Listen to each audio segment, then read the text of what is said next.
Hola, buenas tardes. Bueno, vamos a hacer el vídeo. Hoy vamos a hablar sobre todo de dos temas, ¿no? Por un lado quería hablar del tema Alvise, ¿vale? Justificándose ahora los 8.000 euros que le había pillado en el negocio de las criptomonedas. Y entonces, justificándose un poco, ¿vale? Al principio no lo conocía, tal, y luego, a ver, vamos a ver lo que ha dicho. Vamos a ver, que yo no le sigo, pero... A ver, dice, soy culpable. Hola a todos, estoy aquí para confesarme ante las millones de personas que me leéis desde hace años, a los más de 800.000 españoles que me habéis votado y a los cientos de jueces, políticos, periodistas, medios y canales de televisión de este país. No voy a esperar a ningún juicio porque no necesito ningún juez. Soy culpable.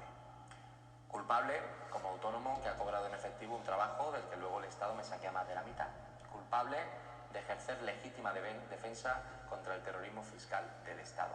Y os estoy diciendo esto en la cara, no porque me sienta obligado, ni sea especial, porque no lo soy. Somos millones de trabajadores esclavizados a impuestos en este país y que a veces cobrar una actividad legal de quienes no hacen factura es muchas veces la única salida que le queda a los trabajadores españoles. Os estoy diciendo esto a la cara porque ya es hora de decir lo que pocos se atreven a decir en voz alta, y es que Hacienda es una mafia donde un inspector de Hacienda cobra más que un magistrado del Supremo, y que este sistema criminal, amigos míos, está roto.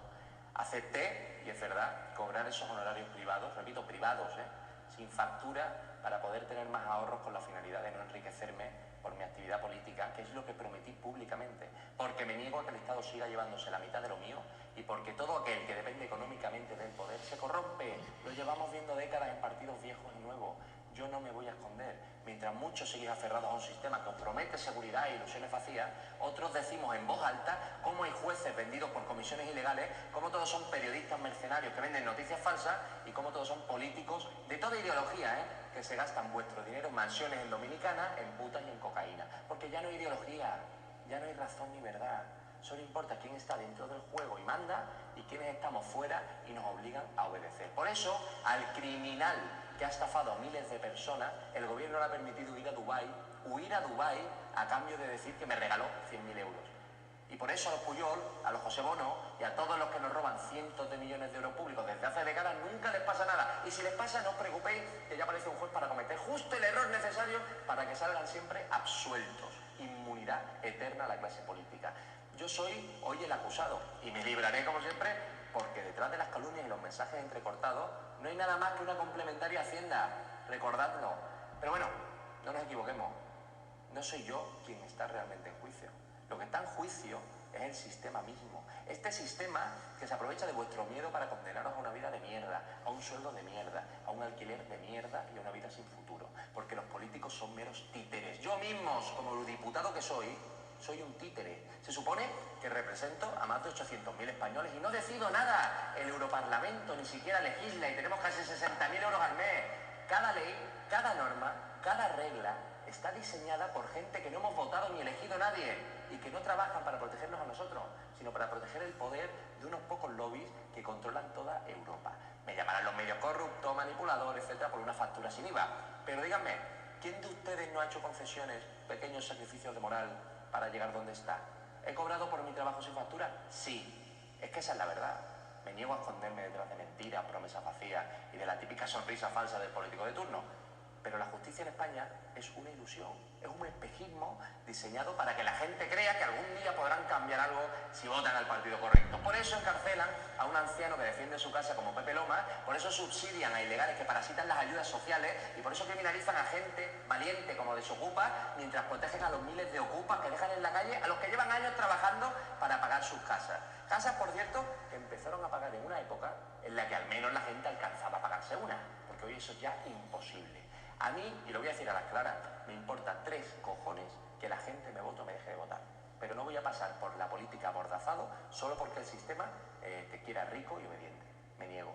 La independencia del sistema es precisamente lo que hará que consigamos acabar de una vez con este sistema corrupto. Nos vemos el domingo para el segundo sorteo de mi sueldo público en Alvise cumpliendo. Hola a todos, estoy aquí. Qué demagogo. Hola a todos, estoy aquí Qué para demagogo confesarme es. ante las millones. Qué demagogo es este Alvise Pérez. Sí, hombre, comparándose su sueldo con un autónomo, un tío que gana es lo mismo. Un pintor, yo qué sé, un fontanero, por un cabrón que sea autónomo, ¿sabes? Es lo mismo, es lo mismo. Es un lampillado de querer tener helado. De todas formas, Alvise es un tipo que fue utilizado, toda la información que fue regando, fue creado por el propio Partido Socialista, que le interesaba dividir el voto de la derecha, fundamentalmente de Vox, del PP, para que se lo pudiese llevar.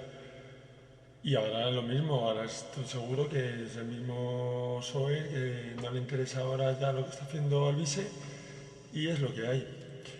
También quiere sacar una información acerca, porque él ha acusado directamente a Santiago Abascal de lo mismo, ¿no? De que van a tener reunión con el tío este de las criptomonedas, ¿vale? Y a ver si viene aquí.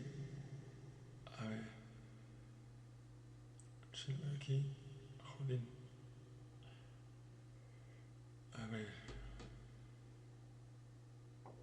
Vox, vale, la noticia dice, es una noticia del periódico de Objective. Vox se querellará contra el vice por decir que Abascal vio al empresario de los 100.000 euros. El líder de SALF se pregunta en X si Santiago Abascal puede negar haber estado en Sentinel el día 16 a las 17:20 horas. Vox va a presentar una querella contra Luis Pérez, más conocido como Alvise, por posible delito de difamación y calumnia, según los servicios de Objective. El líder se acabó la fiesta tras reconocer que había recibido 100.000 euros en metálico. Se preguntó si Santiago Abascal podía negar haber recibido dinero del mismo empresario cuando entraste en el Sentinel de 16 a las 17:20 horas. Es la primera vez que Vox se querella contra Laura, eurodiputado. Las fuentes consultadas por este diario indican que las palabras empleadas por Alvise y el uso de las imágenes que ha expuesto sin autorización tienen como objetivo relacionar a Abascal con los hechos delictivos por los que él mismo está siendo investigado. También desde Vox explican que por el simple hecho de insinuar que su líder está involucrado en una trama de corrupción ya supone un delito que se contempla en el artículo 105 del Código Penal, que de forma inmediata será objeto de la apertura de una querella. Y fue en un tuit de Alvise que dijo: hola Sánchez Castejón, ¿te consta que altos cargos de tu gobierno recibieran sobres en efectivo del estafador Crypto Spain, motivo por el cual la Fiscalía General te ha permitido huir a Dubái? Hola Santiago Abascal, ¿puedes negar lo mismo de ti cuando entraste en el Sentinel el 16 a las 16:20 horas? 17:20 horas, perdón. Así que eso es lo que hay, pero bueno. Le han pillado que no tener helado y ya va disparando, a ver, no sé. Lo penoso es que mucha gente confía ciegamente en él. Muchos votantes que se acabó la fiesta, no, yo te creo, es una estafa lo que ha hecho. Así que bueno, una estafa, vamos, luego sí que haciendo son sinvergüenzas, que no sé qué. Luego, bueno, que yo puedo creer que son sinvergüenzas, pero yo siempre he declarado todo, o sea que no me trato de mismo saco. Y luego ya por último, quería poner la intervención ayer, a ver si lo encuentro aquí. La intervención, no sé, fue ayer anteayer, de tanto de Javier Milei como de... Si la encuentro. A ver. Joder, no la encuentro ahora. Espérate.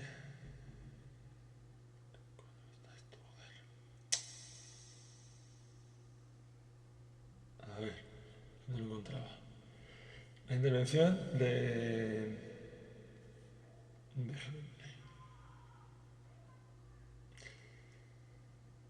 a ver. El directo fue...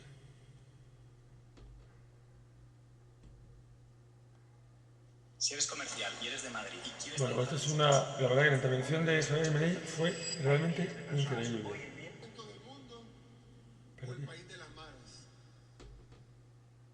Vamos a ver la intervención. Aquí. La Asamblea escuchará ahora una locución de Su Excelencia, el señor Javier Gerardo Milei, presidente de la República Argentina. Pido al protocolo que escuche a Su Excelencia y le invito a la Asamblea. ¡Qué momento! Ahí entra Milei, amigos. escuchar.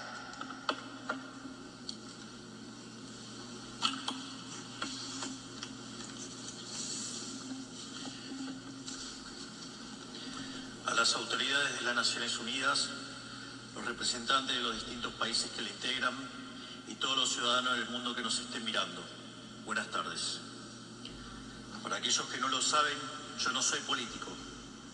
Soy un economista liberal libertario, que jamás tuvo la ambición de hacer política y que fue honrado con el cargo de presidente de la República Argentina frente al fracaso estrepitoso de más de un siglo de políticas colectivistas que destruyeron nuestro país.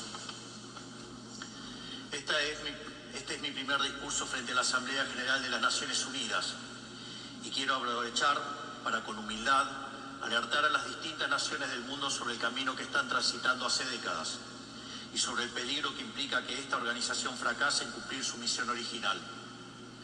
No vengo aquí a decirle al mundo lo que tiene que hacer. Vengo aquí a decirle al mundo, por un lado, lo que va a ocurrir si las Naciones Unidas continúan promoviendo las políticas colectivistas que vienen promoviendo bajo el mandato de la Agenda 2030, y por el otro, cuáles son los valores que la nueva Argentina defiende. Quiero, sí, comenzar dando crédito cuando el crédito corresponde. La Organización de Naciones Unidas nace del horror de la guerra más cruenta de la historia global, con el objetivo principal de que nunca volviera a ocurrir. Para ello, la organización grabó en piedra sus principios fundamentales en la Declaración Universal de Derechos Humanos. Ahí se consignó un acuerdo básico en torno a una máxima, que todos los seres humanos nacen libres e iguales en dignidad y derechos. Bajo la tutela de esta organización y la adopción de estas ideas, durante los últimos 70 años la humanidad vivió un periodo de paz global más largo de la historia, que coincidió también con el periodo de mayor crecimiento económico de la historia. Se creó un foro internacional donde las naciones pudieran dirimir sus conflictos a través de la cooperación, en vez de recurrir instantáneamente a las armas, y se logró algo impensado: sentar de manera permanente a las 5 potencias más grandes del mundo en una misma mesa, cada una con el mismo poder de veto, a pesar de tener intereses totalmente contrapuestos. Todo esto no hizo que el flagelo de la guerra desapareciera, pero se logró por ahora que ningún conflicto escalara a proporciones mundiales. El resultado fue que pasamos de tener 2 guerras mundiales en menos de 40 años, que en conjunto se cobraron más de 120 millones de vidas, a tener 70 años consecutivos de relativa paz y estabilidad global, bajo el manto de un orden que permitió al mundo entero integrarse comercialmente, competir y prosperar. Porque donde entra el comercio no entran las balas, decía Bastiat. Porque el comercio garantiza la paz, la libertad garantiza el comercio y la igualdad ante la ley garantiza la libertad. Se cumplió en definitiva lo que consignó el profeta Isaías y se lee en el parque cruzando la calle. Dios juzgará entre las naciones y arbitrará por los muchos pueblos. Forjarán sus espadas en rejas de arado y sus lanzas en podadoras. Nación no tomará espada contra nación, nunca más conocerán la guerra. Esto es lo que ha ocurrido mayormente bajo la tutela de las Naciones Unidas en sus primeras décadas. Y por eso, desde esta perspectiva, estamos hablando de un éxito destacable en la historia de las naciones que no puede ser soslayado. Ahora bien, en algún momento, y como suele ocurrir con la mayoría de las estructuras burocráticas que los hombres creamos, esta organización dejó de velar por los principios esbozados en su declaración fundante y comenzó a mutar.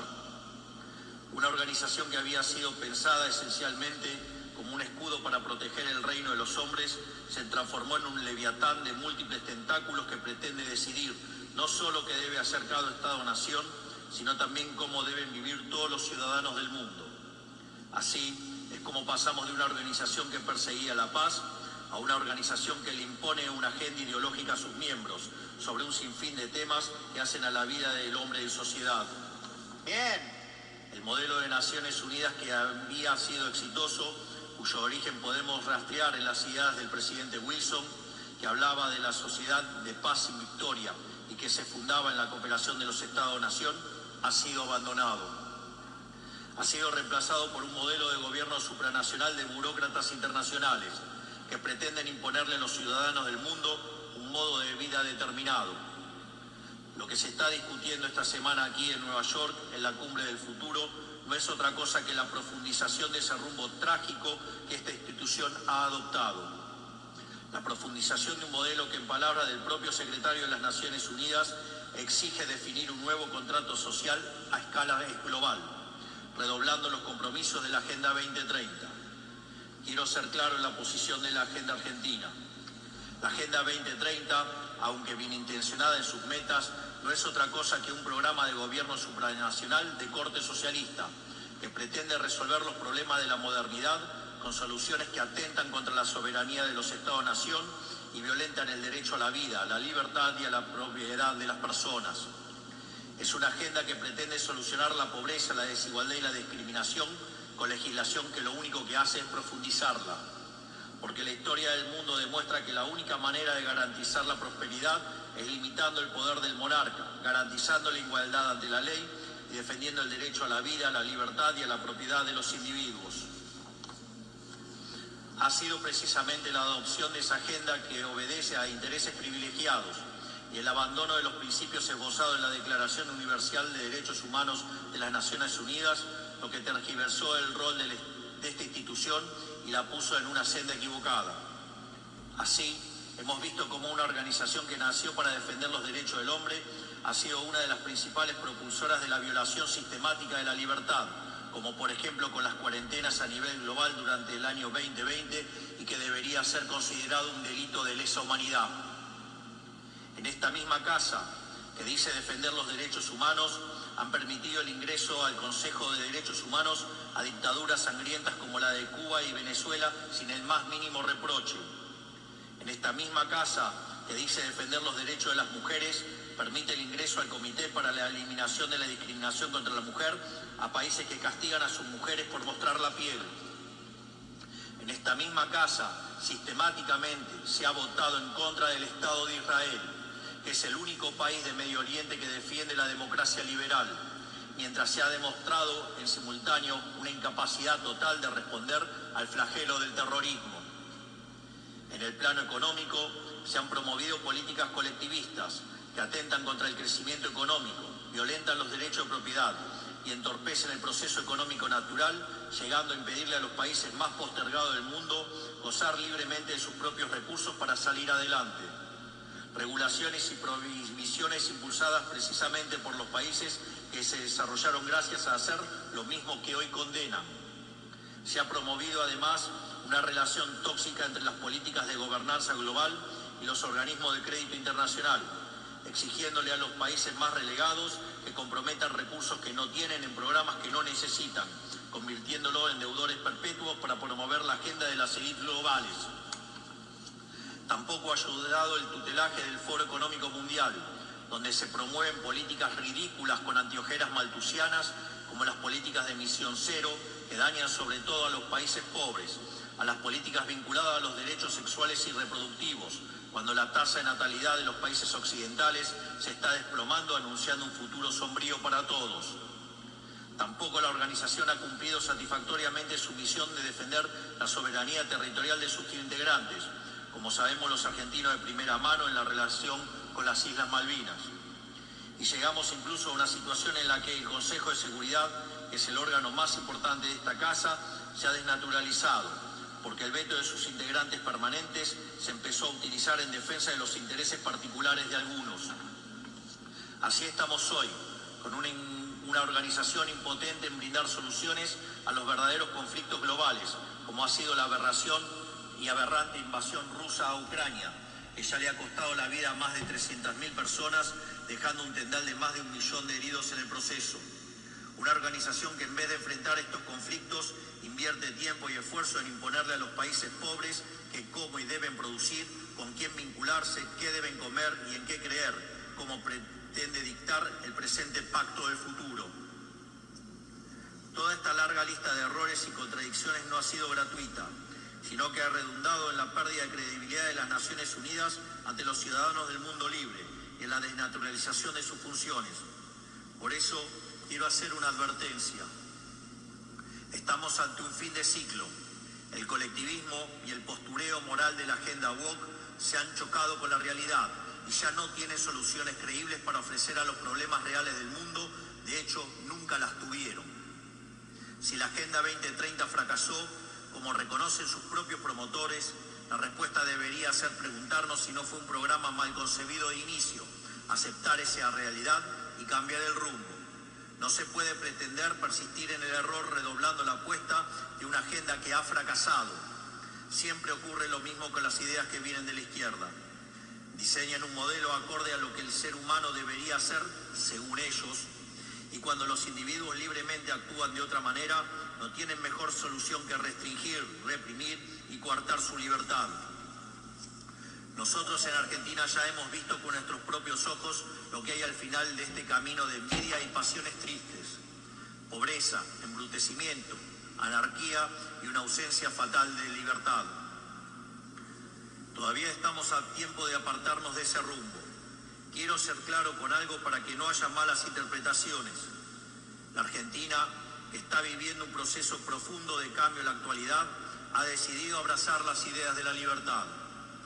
Esas ideas que dicen que todos los ciudadanos nacemos libres e iguales ante la ley, que tenemos derechos inalienables otorgados por el Creador, entre los que se encuentra el derecho a la vida, a la libertad y a la propiedad.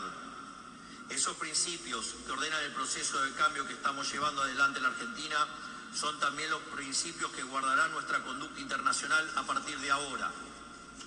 Creemos en la defensa de la vida de todos. Creemos en la defensa de la propiedad de todos.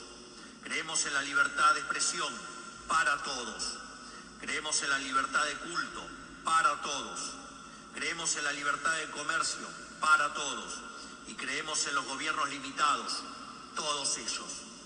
Y como en estos tiempos lo que sucede en un país impacta rápidamente en otros, creemos que todos los pueblos deben vivir libres de la tiranía y la opresión, ya sea que tome forma de opresión política, de esclavitud económica o de fanatismo religioso. Esa idea fundamental no debe quedarse en meras palabras, tiene que ser apoyada en los hechos, diplomáticamente, económicamente y materialmente, a través de la fuerza conjunta de todos los países que defendemos la libertad. Esta doctrina de la nueva Argentina no es más ni menos que la verdadera esencia de la Organización de las Naciones Unidas, es decir, la cooperación de Naciones Unidas en defensa de la libertad.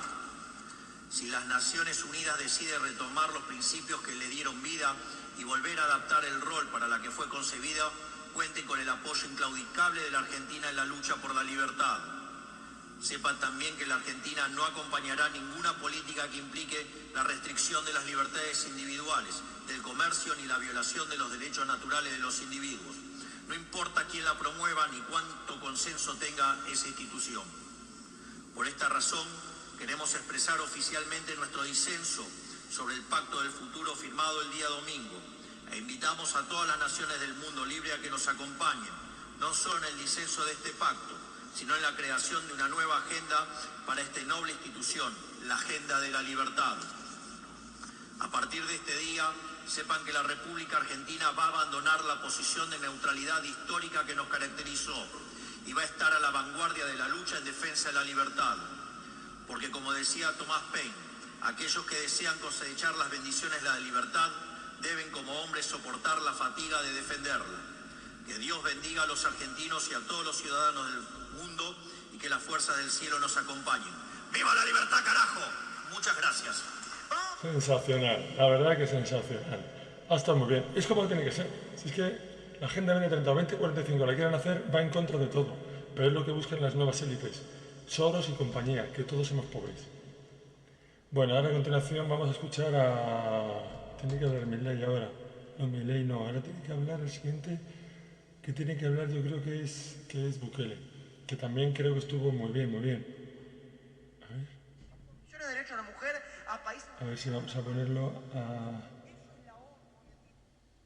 de las decisiones que le permiten a El Salvador ser el país donde la gente puede vivir tranquila y feliz, donde las aspiraciones espirituales, más allá de las materiales, trasciendan a todos. ¿Sabes cuál es mi parte favorita de estar en forma? Es el se me ha puesto símbolo aquí del el estatus anuncio. definitivo. A ver. Hoy el mundo mira el ejemplo de El Salvador y se pregunta, ¿cómo puede una nación levantarse en tan poco tiempo? Pero tal vez esa no sea la pregunta que deberían hacerse. Tal vez deberían estarse haciendo otra pregunta. ¿Cómo es que el mundo está cayendo tan rápido? Dicen que El Salvador nada contra la corriente, porque mientras El Salvador se volvió más seguro, el mundo se volvió más inseguro.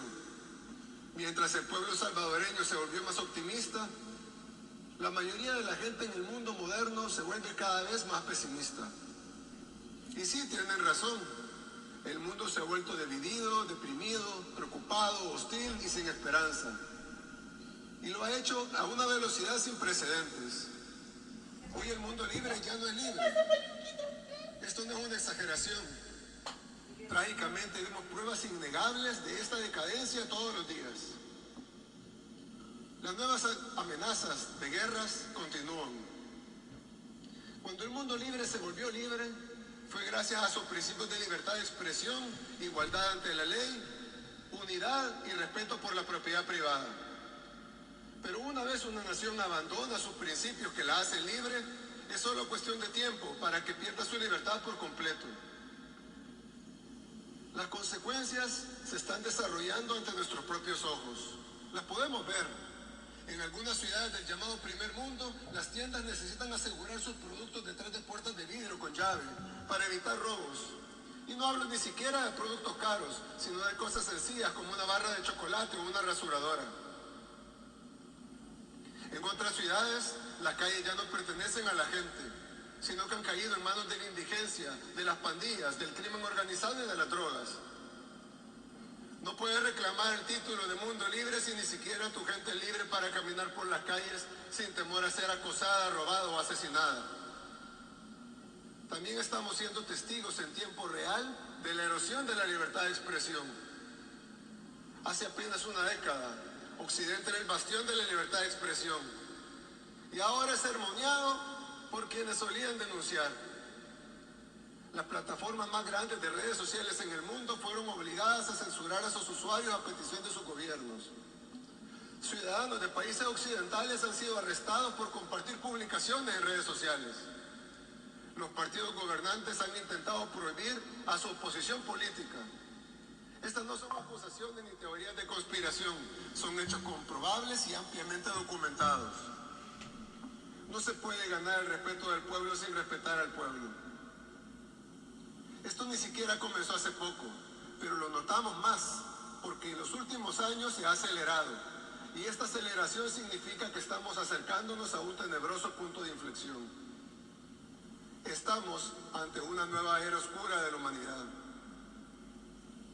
Como salvadoreños reconocemos estos síntomas de la decadencia cuando los vemos, porque hemos pasado por todos ellos. Vivimos las etapas de la caída de nuestra nación una por una.